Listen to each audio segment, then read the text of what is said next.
Nah, sebelum penetapan presiden terpilih, sejumlah partai diketahui sudah berkoalisi mengusung Prabowo Gibran. Di antaranya ada Partai Gerindra, ada Partai Golkar, PAN, dan juga Demokrat. Namun belakangan setelah KPU menetapkan Prabowo Gibran sebagai pemenang Pilpres 2024, parpol di luar koalisi pun akhirnya merapat. Keduanya adalah Nasdem dan PKB.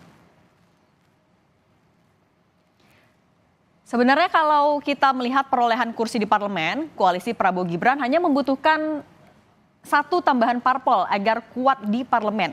Berdasarkan data KPU RI, Partai Golkar memperoleh 102 kursi. Kemudian ada juga Gerindra 86 kursi, Demokrat 44 kursi, sementara PAN 48 kursi. Lalu ada juga Nasdem dan PKB yang memperoleh 69 kursi dan 68 kursi. Koalisi Prabowo Gibran akan menguasai Senayan dengan total 417 kursi jika PKB dan Nasdem merapat ke koalisi. Tentu yang kini jadi pertanyaan selanjutnya, jika PKB dan Nasdem merapat, berapa komposisi menteri di kabinet Prabowo Gibran? Tentu ini jadi hak prerogatif Presiden terpilih Prabowo Subianto sepenuhnya. Kita sepakat bahwa kita akan kerjasama untuk sebesar-besarnya kepentingan rakyat Indonesia. Semua kekuatan yang bisa bergabung untuk bekerja untuk rakyat, memberi suatu pemerintahan yang kuat dan efektif. Koalisi kuat untuk rakyat, begitu kata Presiden terpilih Prabowo Subianto dalam upaya merangkul sebanyak-banyaknya partai politik. Nasdem, PKB jadi dua partai politik di luar koalisi Prabowo Gibran yang kini terang-terangan merapat. Usai merapat, tentu yang jadi pertanyaan, bagaimana komposisi menteri di kabinet Prabowo Gibran?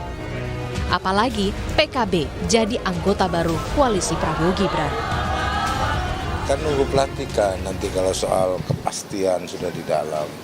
Kita ngomong pasti, nanti kan ada proses, masih 6 bulan. Urusannya dengan menteri kan ketika seorang presiden sudah memiliki hak prerogatif. Sekarang kan Pak Prabowo presiden terpilih, pemenang Pilpres.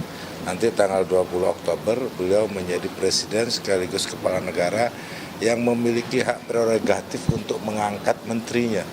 Nanti kalau soal ditanya, PKB sudah menyiapkan menteri belum? Tanya ketum kita nanti.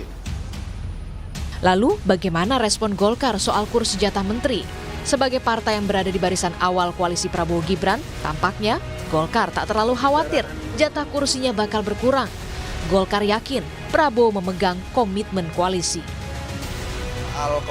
Soal kabinet, komposisi kabinet itu ke hak prerogatifnya Pak Prabowo.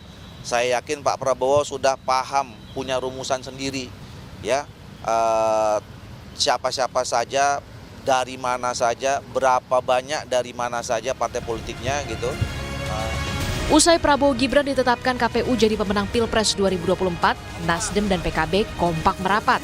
Mungkinkah Nasdem dan PKB mendapat kursi menteri di tengah koalisi Prabowo Gibran yang semakin kuat? Tim Liputan, Kompas TV.